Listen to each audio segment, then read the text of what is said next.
राज ठाकरे जी, हमारा अन्नामलाई रसमलाई नहीं, एरीमलाई, एरीमलाई। लुंगी हटाओ पुंगी बचाओ ने राज ठाकरे जी लुंगी हटाएंगे आपको धैर्य है? लुंगी हटाएंगे आप? இல்லாத ஒரு வரலாற மக்களிடம் திணிக்க நினைக்கும் இந்த பராசக்தி இல்ல பரம சனி. ஒத்த உங்க வீட்டுக்காரர் இருக்காரையா கருணாநிதி அவர்களே, உங்க குடும்பத்துல ஒத்த மொழி போருக்காக இன்னைக்கு போராடி இருக்காங்க. என்னமோ கருணாநிதி தான் மொழி போர் தியாகி மாதிரி எந்த நீ வந்து பேசுற?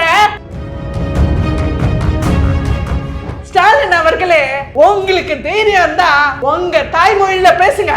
மக்களே, நீ நிஜமான தமிழனா இருந்தா திமுகவுக்கு ஓட் போடாதயா.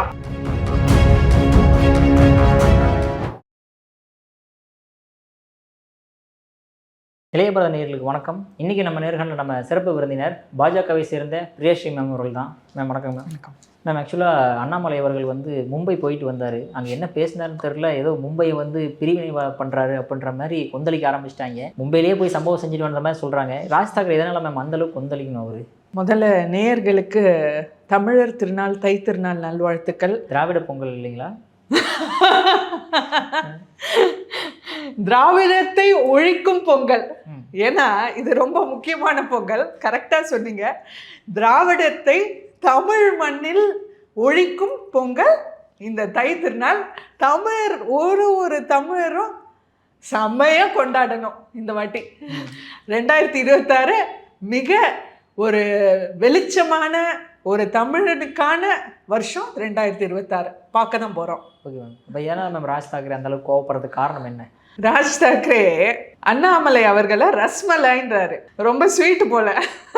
ராஜ் தாக்கரே ஜி, अन्नामलाई हमारा अन्नामलाई रसमलाई नहीं, एरीमलाई, एरीमलाई। एरीमलाई मालूम है आपको? ज्वालामुखी फटेगा तो आप मुंबई से फट जाएंगे. एक ही क्षण में आप मुंबई से ही फट जाएंगे. अन्नामलाई அவர்கள் ரஸ்மலை இல்ல எரிமலை வெடிச்சதுன்னா ராஜ் தாக்கரே மொத்தமா கூண்டோட மும்பையோட வெடிச்சிருவாரு. அதை ஞாபகம் வச்சுக்கோங்க.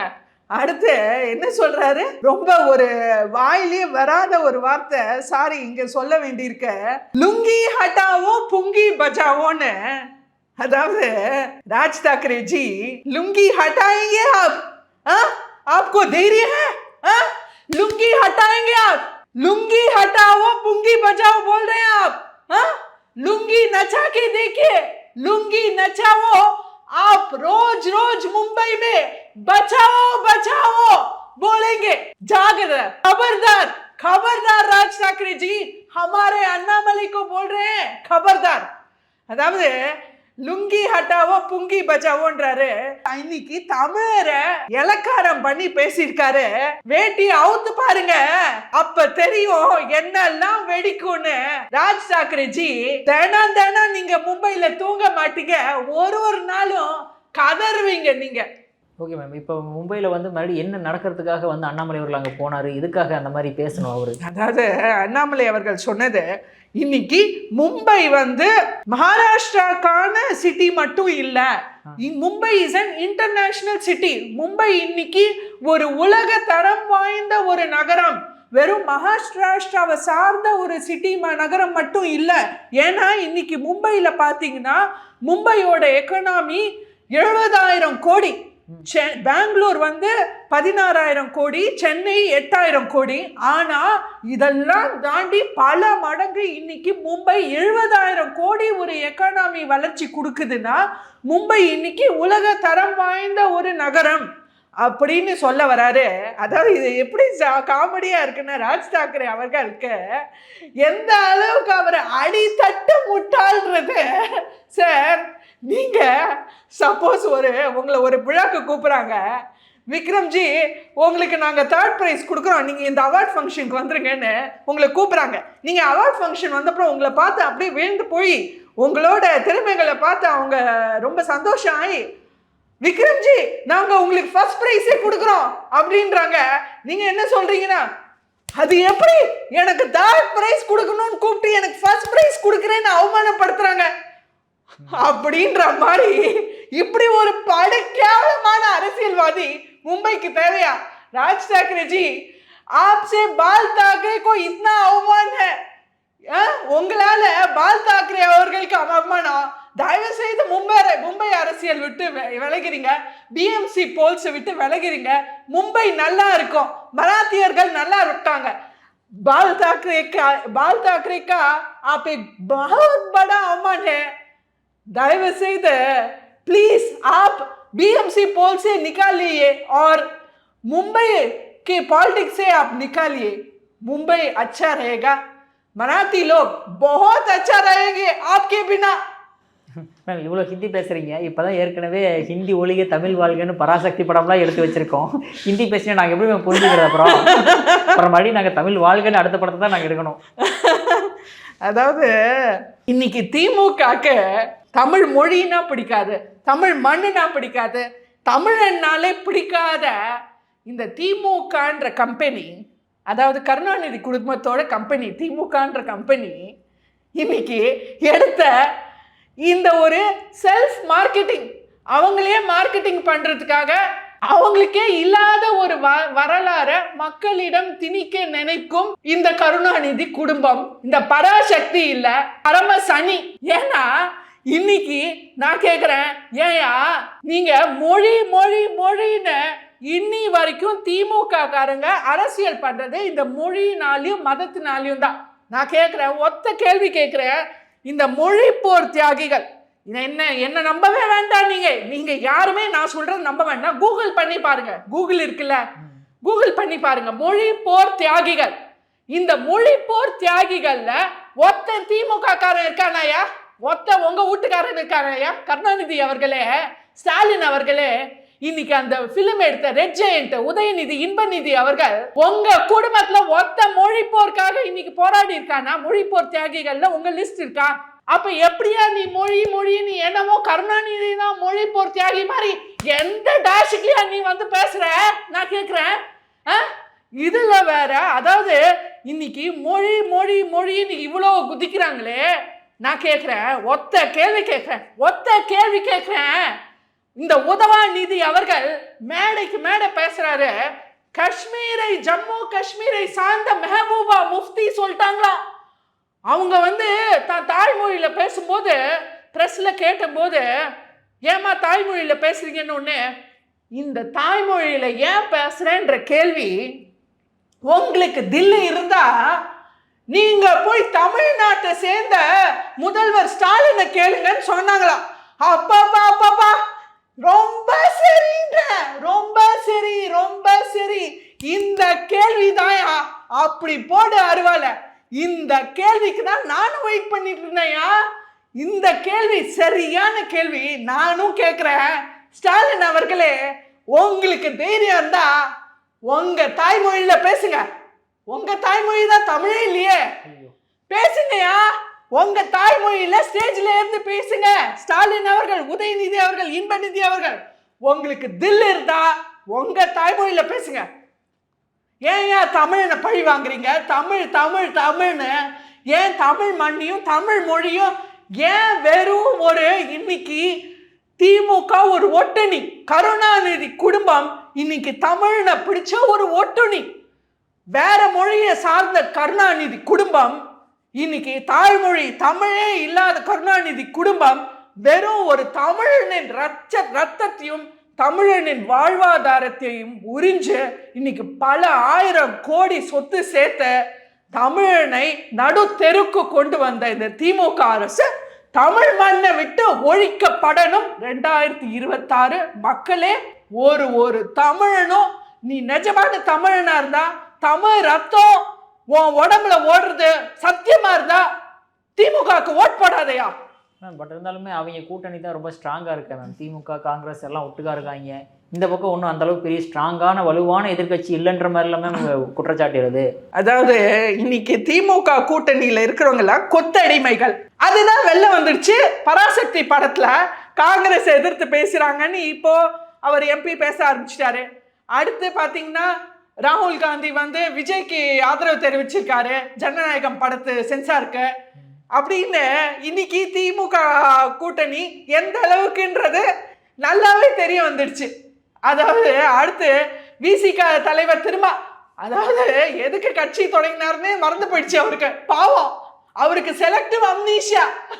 ஏன்னா எதுக்கு கட்சி தொடங்கினோடனே மறந்துட்டு இன்னைக்கு திரும்ப அவர்கள் பாவங்க பல்லு பிடிங்கின பாம்பு மாதிரி அறிவாலயத்தில் உட்காந்துட்டு எனக்கு பதவியும் வேண்டாம், பொறுப்பும் வேண்டாம், எந்த பருப்பும் வேண்டாம் அப்படின்னு எல்லாத்தையும் கை விட்டுட்டு எனக்கு வெறும் திமுகவோட கொத்தடிமையா வாழ்க்கை பூரா இருக்கேன்ப்பா அப்படின்னு சரணாகதி அடைஞ்சிட்டாரு. அந்த மாதிரி கம்யூனிஸ்ட் கட்சிகள் அவங்க குரல் எழுப்பிட்டே இருக்காங்க. திமுக வந்து எதுவுமே பண்ணல. வைகோ கூட தெரியாம தப்பி தவறி அன்னைக்கு ஒரு பிரஸ் மீட்ல போதை ஒழிப்பு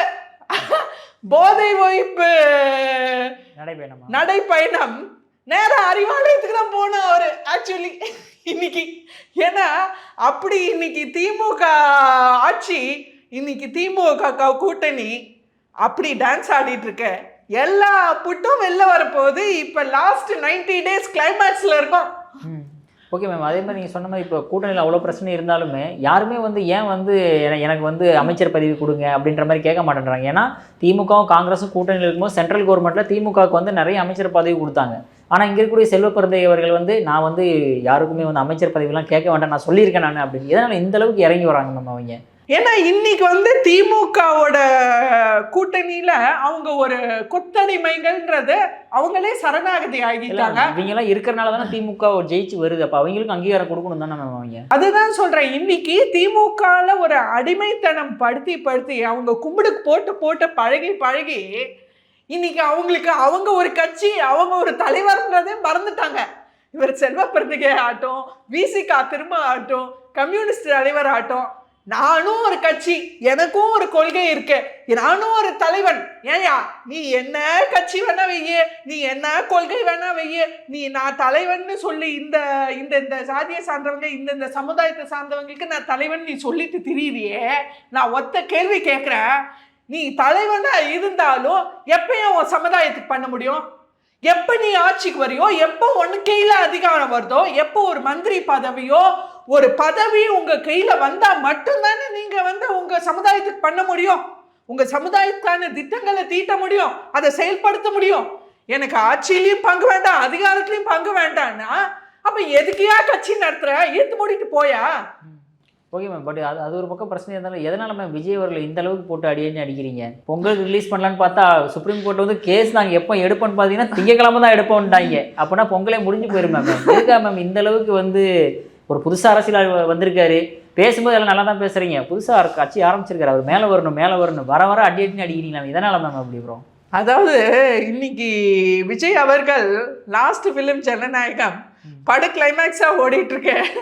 ஏன்னா அவர் ஒரு நடிகர்லேருந்து அரசியல்வாதியாக மாறும் இந்த தருணத்தில் நேச்சுரலி ஒரு பராசக்தி பார்த்து அவங்க வந்து திமுக காரங்க பயந்துட்டாங்க.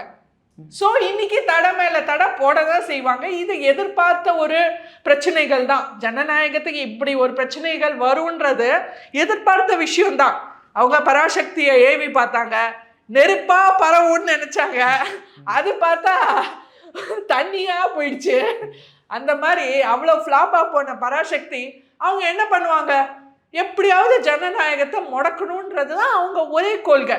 இன்னைக்கு திமுகன்றது ஒரு கொடுங்கோல் ஆட்சி, ஒரு ஜனநாயகத்தில், தமிழகத்தின் ஜனநாயகத்தில் ஒரு கொடுங்கோல் ஆட்சியான திமுக வேற யாரையும் வரவிட மாட்டாங்களே. எப்படி வரவிடுவாங்க? கண்டிப்பாக இது வந்து இன்னும் தொடரும் இந்த போராட்டம். கொடுங்கோல் ஆட்சின்னு சொல்கிறீங்க மேம். ஆனால் இப்போ பாருங்க மேம், பொங்கலுக்கு 3000 கொடுக்க ஆரம்பிச்சிட்டாங்க, லேப்டாப் கொடுக்க ஆரம்பிச்சிருக்காங்க, அப்புறமேட்டு ஓய்வூதிய திட்டம், ஓல்டு பென்ஷன் ஸ்கீம்லாம் கொடுக்க ஆரம்பிச்சிருக்காங்க. இந்தளவு நல்லது பண்ண ஆரம்பிச்சிருக்காங்க. இப்போ வந்து கனவு காணுங்கள், அந்த கனவை நாங்கள் நிறைவேற்றுறோன்ற மாதிரி புது திட்டமெல்லாம் கொண்டு வந்துக்கிட்டு இருக்காங்க. அதாவது இந்த திமுக ஆட்சியில் நம்ம இருக்கிற, ஏன்னா ஒரு செயல்திறனற்ற திமுக ஆட்சியில், அது நம்ம இப்போ சேகர் பாபு அவர்கள் ஆக்டிவிட்டீஸ்லேயே பார்த்தோம்.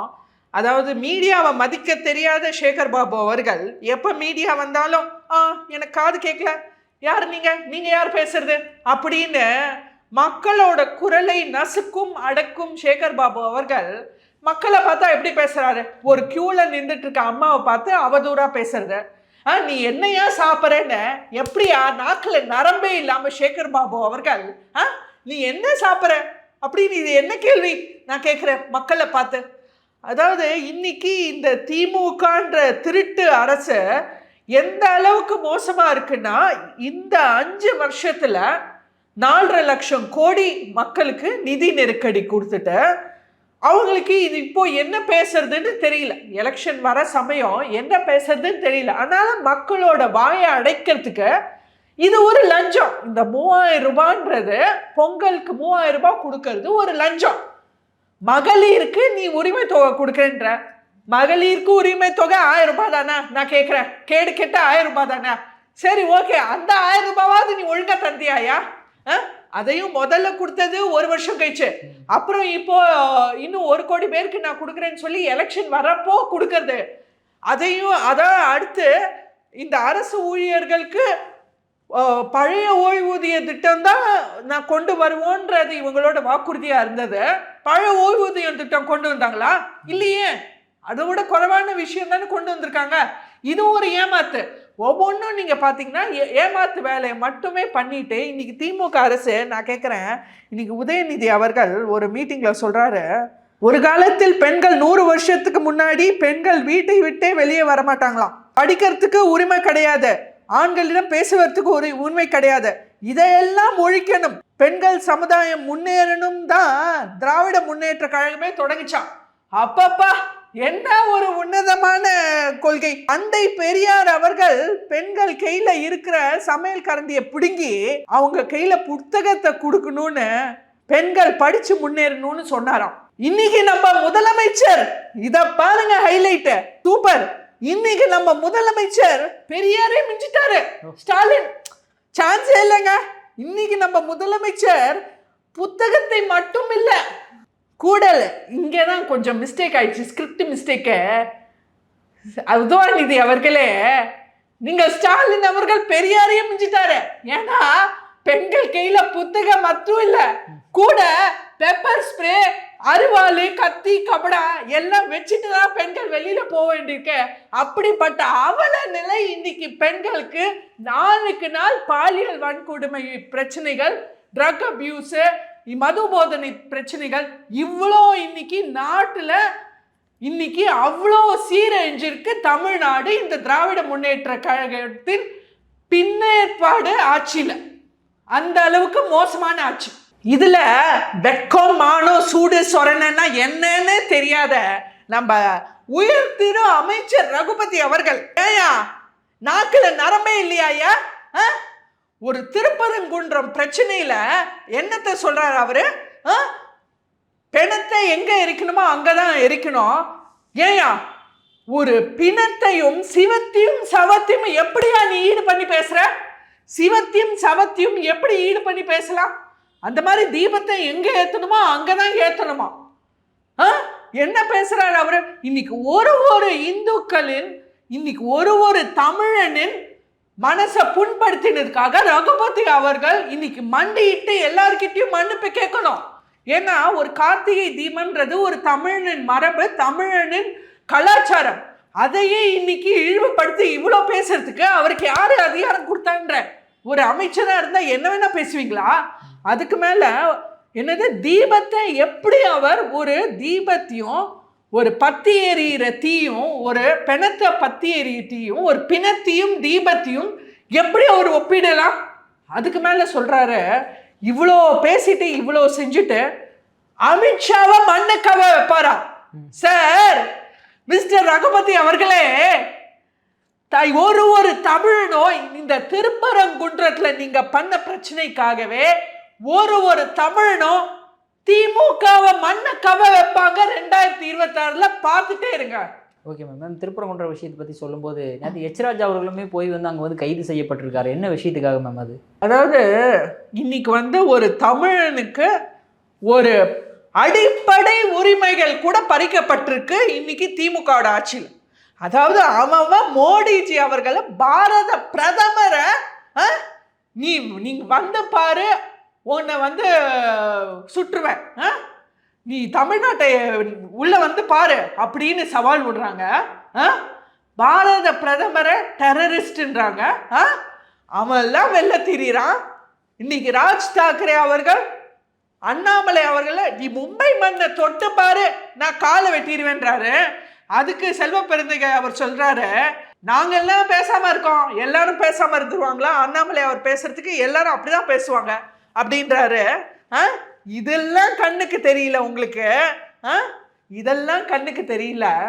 நான் கேட்குறேன், ஒரு சாதாரண மனுஷன் ஒரு சாதாரண மலை ஏறி ஒரு மரத்தை, அங்கே கோவிலோட மரத்தை, அதில் ஏதோ தர்கா கொடி ஏற்றிருக்காங்கன்றதுக்காக அவர் பார்க்கறதுக்கு போறாரு 4-5 பேர் சேர்ந்து.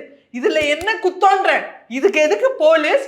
இதுக்கு எதுக்கு அவர் அடைக்கணும்? இதுக்கு எதுக்கு அவர் அரெஸ்ட் பண்ணணும்? என்ன தப்பு செஞ்சார் அவரு? ஸோ இன்னைக்கு இந்த திமுக ஆட்சியில் தப்பு பண்ணுறவன்லாம் நல்லவன், அவன்லாம் வெளில ரவுடியும் ட்ரக் செல்லர்ஸும் இந்த ட்ரக் நெட்வொர்க்கில் இருக்கவங்க, ட்ரக் மாஃபியாவில் இருக்கவங்க. இங்கே ஆகாஷ் பாஸ்கரன் அவர்கள் பராசக்தி ரிலீஸ் பண்ணவங்க, அவர் மேலே எவ்வளோ வழக்கு வந்தது, சிபிஐ ரெய்ட் வந்தது. அவங்கெல்லாம் நல்லா வெளில சுற்றுறாங்க, ஜாலியாக லைஃப்பை வாழ்கிறாங்க. அடுத்தடுத்து அவங்க பிஸ்னஸை பார்த்துட்டு போயிட்டே இருக்காங்க. சாதாரண மனுஷன் இன்னைக்கு திமுக ஆட்சியில் ஒரு நிம்மதியான வாழ்க்கை வாழ முடியாத அளவுக்கு இவங்க ஒரு இயலாமையில் தள்ளிட்டாங்க, நடு தெருவுக்கு தள்ளிட்டாங்க. அதாவது ஒன்றுமே இல்லாத இவங்க போயிட்டு வரத்துக்கு இன்னைக்கு அதை ஒரு பிரச்சனையாக்கி, அதை ஒரு மத கலவரமாக தூண்டி, இன்னைக்கு இதுலையும் அதாவது இந்த கேடு கெட்ட திமுக ஆட்சி இந்த ஓட்டு பிச்சைக்காக மக்களை மொழியாலையும் மதத்தாலையும் பிரித்து அரசியல் செய்ய நினைக்குது. ஒரு சாதாரண இவ பார்க்க போறத நீ ஏன் மத பிரச்சனை ஆக்குற? அவர் பார்த்துட்டு வர்றாரு தானே, அங்கே போய் போராட்டம் பண்ணாரா? இல்லை ஏதாவது மக்களுக்கு ஏதாவது அடித்தடி நடந்துச்சா? இல்லை மற்ற மதத்தினரா அவர் ஏதாவது பேசினாரா? ஏதாவது ஆச்சா? ஒன்றும் ஆளல. இதுக்கு எதுக்கு போலீஸ்ன்ற? இதுக்கு எதுக்கு போலீஸ்? சாதாரண ஒரு விஷயத்த இன்னைக்கு மத கலவரமா தீண்டும், மத கலவரமா மக்கள் மீது தூண்டும் இந்த திமுக அரசு ஒரு டெரரிஸ்ட் கும்பல், ஒரு டெரரிஸ்ட் கும்பலான மக்களை, சாதாரண மக்களை, இன்னைக்கு சாதாரண பாமர மக்களை இன்னைக்கு ஒரு மத வெறியனாவும் மொழி வெறியனாவும் தூண்டி விட்டு இன்னைக்கு அவங்க மத்தியில ஒரு பிளவை உண்டாக்கி அரசியல் செய்ய நினைக்கும், கேவலம் இந்த ஓட்டு பிச்சைக்காக அரசியல் செய்ய நினைக்கும் இந்த திமுக அரசு 2026 தோல்வி நிச்சயம். ஏன்னா இன்னைக்கு எஸ்ஐஆர் வேற வந்துச்சு. எல்லா போலி வாக்காளர்கள், கிட்டத்தட்ட 1 கோடி போலி வாக்காளர்கள் நீக்கப்பட்டிருக்காங்க. ஸோ இன்னைக்கு திமுக அரசுக்கும் பெப்ப, கருணாநிதி குடும்பத்துக்கும் பெப்ப. எந்த அளவுக்கு இன்னைக்கு திமுக ஒரு மொழி வெறியர்கள், மத வெறியர்கள் அப்படின்னா அதுக்கு ஒரே அத்தாட்சி இந்த புக்கு. ஒரு நீதி அரசர் அவர்களை, ஒரு மரியாதைக்குரிய ஒரு நாட்டில் நீதியை காக்கும் ஒரு நீதி அரசு அவர் மேலே ஒரு புக்கு ரிலீஸ் பண்ண போறேன்னு ஒரு பிளான் இருந்துச்சு. பாருங்க, திருப்பரங்குன்றம் விவகாரம், GR சுவாமிநாதன் நீதிபதியா RSS ரவுடியா? என்ன தைரியம், என்ன தைரியம் இருந்தா ரவுடின்னு சொல்லுவீங்க? ஒரு ஜட்ஜை பார்த்து, ஒரு நீதி அரசரை பார்த்து ஒரு ரவுடின்னு சொல்றதுக்கு உங்களுக்கு யார் அதிகாரம் கொடுத்தா? MK ஸ்டாலின் அவர்கள் must resign from his position. இதுக்காகவே he should resign from his position. Udhayanidhi Stalin, resign from your position. உங்களுக்கு அதிகாரமே இல்லை. இன்னைக்கு உங்களுக்கு அந்த பதவியில உட்கார, இந்த மாதிரி ஒரு புக் ரிலீஸ் பண்ண நீங்க அனுமதி கொடுத்ததுக்கு இன்னைக்கு உங்களுக்கு அந்த பதவியில உட்கார அதிகாரத்தை இழந்துட்டீங்க. தைரியம் இருந்தா பதவி விலகுங்க.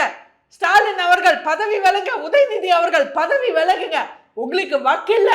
தமிழ்நாட்டை சரியா காப்பாற்றி முன்னேற்றி கொண்டு வர வக்கில்லாத அரசாங்கம் தமிழ்நாட்டுக்கு தேவையில்லைன்ற. அற்புதமாக விளக்கம் கொடுத்தீங்க மேம். உங்கள் பொன்னான இளையபாரன் ஒதுக்கினதுக்கு மிக்க நன்றி மேம். மிக்க நன்றி. இந்த ஒரு தை திருநாள்ல ஒரு தமிழனும் ஒரு உறுதிமொழி எடுத்துக்கணும். நம்ம தமிழ் மண்ணை காப்பாற்றணும், தமிழ் மொழியை காப்பாற்றணும், தமிழ் மக்களின் வாழ்வாதாரத்தை காப்பாற்றணும்னா இன்னைக்கு தயவு செய்து திமுக அரசுக்கு ஓட்டு போடாதீங்க. ஒரு தமிழனும் இந்த உறுதிமொழி இந்த தை திருநாள் அன்று எடுத்துக்கணும்னு நான் தாய்மையோட கேட்டுக்கிறேன். எல்லாருக்கும் தை திருநாள் நல்வாழ்த்துக்கள். Thank you ma'am.